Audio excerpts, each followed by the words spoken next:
Whether you want to make chocolate-filled cookies, chocolate-covered caramels, or peanut butter balls covered in chocolate, there's one thing you need. That's melted chocolate. And you need a good amount of it if you're gonna have a day making cookies and candies like I just did. So let me show you how to hold your chocolate at the perfect dipping temperature. Welcome to the Salt and Pepper, where we cook for real life using real food and we keep it real simple. Today we're gonna melt some chocolate. I know, no big deal. It's easy peasy. You can do it in the microwave, and yes, you can. If you stir it a lot, you can do it in the microwave. However, if you are gonna spend time making candy and making cookies that you wanna either drizzle with chocolate, or like in this example, I stuffed them with a little bit of chocolate, you need to hold your chocolate at a consistent temperature without it getting too hot, because if it gets too hot, then you can have what's called bloom on your chocolate from sudden temperature changes. So I figured out this really quick and easy way to get the perfectly melted chocolate for dipping, using a little bit of a hack here, and holding it. That's even more important because you can use whatever chocolate you want, but we want to hold it at the perfect temperature. So first, I'm going to use the Ninja Foodi, but honestly, you could use your Instant Pot as long as you can go on sear saute, slow cook, and keep warm. You're golden, okay? We have 6 cups of water. We're going to put that right into the inner pot. It can be hot, it can be cold, it can be room temperature. It does not matter at all. Then I'm going to turn the Ninja Foodi on. It's going to default to sear saute. I want it on high, and I'm going to hit start. Okay, that is going to start heating this water, which is going to be the water under the bowl that we're going to put our chocolate in. So essentially, we're creating a double boiler. I've done this in other videos. This is, nothing new. Other people have done it, but we're creating that with a glass bowl, or you could use a metal bowl. I like to use glass because I like to be able to see what's going on. The glass bowl has to be able to fit and, sit on the rim here, okay? You can use a rack with a smaller bowl if you're just melting a small amount of chocolate, but you're gonna want to somehow fill the gap in with whether it be foil or something else so that you don't have a lot of steam coming around the sides, which then can cool down and actually get into your chocolate, which will cause a nightmare. Now, before I put the bowl in there, I cannot stress this enough. Make sure your bowl is dry. It needs to be completely dry, not a drip or drop of water, because chocolate cannot stand water. It causes it to seize up.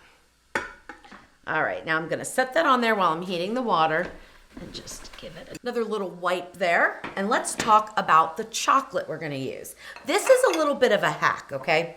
So if you like to make really expensive, fancy chocolates, this is probably not what you're gonna wanna do. But if you wanna make a lot of gifts for people and you want an easy way to melt chocolate that stays beautiful, shiny, hard, without being refrigerated, this works perfectly, and the flavor is amazing. I start with equal amounts of melting wafers and chocolate chips. Now, it doesn't matter if you're gonna use dark chocolate like I am in both forms, or you're gonna use semi-sweet or milk chocolate, or a combination of the two. It really makes no difference. You do wanna probably match up. If you're gonna use dark chocolate chips, use dark chocolate melting wafers, okay? You also wanna use a good brand. Some of the melting wafers really taste horrible. I found that the Ghirardelli melting wafers are as good as I can find as far as melting wafers go. Because remember, they're not real chocolate, okay? But they melt beautifully, which is why they're called melting chocolate. I also use the dark chocolate chips from Ghirardelli. I really, really like them.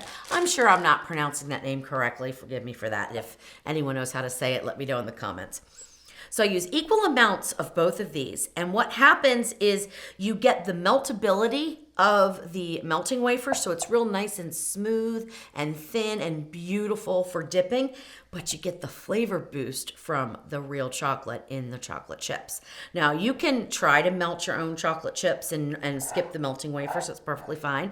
Sometimes I'll add in a little bit of coconut oil if I'm going to do it that way to kind of thin it out, but you will have a little coconut flavor. So depending on what you're making, like if you're making a Mounds bar, well, that's perfect, right? But if you're making something else like a peanut butter ball, you may not want to do that. All right, once we have our water heating and starting to produce steam, which I'll see because I have the glass bowl in, then we're gonna switch over to slow cook and then keep warm, okay? So let's let this build up some steam and then we'll go through the settings here. All right, so steam is starting to form and I'm gonna add in the 2 cups of melting wafers. Now, it doesn't matter how much or how little you make. I'm making 2 cups and 2 cups. As long as they're equal amounts, you can make as little or as much as you want. But keep in mind, when you're dipping chocolate, you want your chocolate level to be a certain height to make it easy for you. So in this size of a bowl, I found that 2 cups and 2 cups works perfectly. And it gives me a nice amount of chocolate to work through my candies. All right, so now that that's started, the other thing I wanted to mention is just make sure when you add in your water that your bowl isn't sitting in the water. It needs to be above the water. So I use 6 cups of water and my bowl is way above it by a couple of inches. So just in case you have a deeper bowl, just make sure use less water if your bowl's deeper. You do not want the bowl sitting in the water. Keep it at least 2 inches above the water. All right, so now that we have the steam being built, we can go ahead and switch over to slow cook. So on this model in Ninja Foodi, I have to hit the start stop button and then dial in your slow cook, or if you have a push button, push it to slow cook, go down to low, and then take your time as low as it'll go, which will be 6 hours. Hit start. Now, depending on the type of model of Ninja Foodi or Instant Pot you have, you may or may not be able to do this. But what I do after it's hit start is take it all the way down to 15 minutes.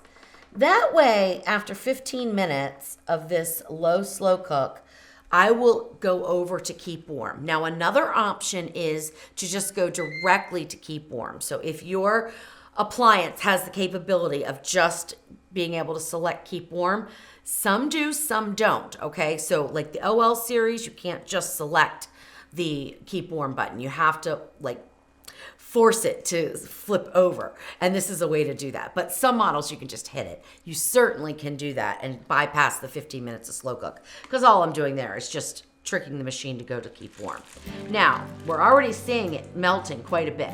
So go ahead and give it a nice stir and then just wait and it will melt perfectly and you will have the best dipping chocolate for all of your candies and cookies.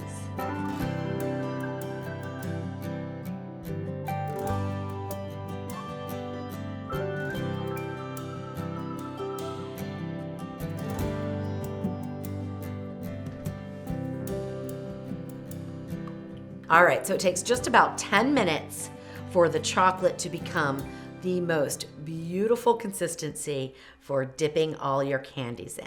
Then I just let the slow cook run out the rest of the time, switch over to keep warm, and then it will hold indefinitely at that temperature and that consistency for melting chocolate. I have left the chocolate on for 8 hours when I was doing a bunch of recipes that needed melted chocolate, and it was perfect from hour 1 to hour 8. So grab some melting wafers and some chocolate chips, melt up your chocolate, and then get ready to dip your candies.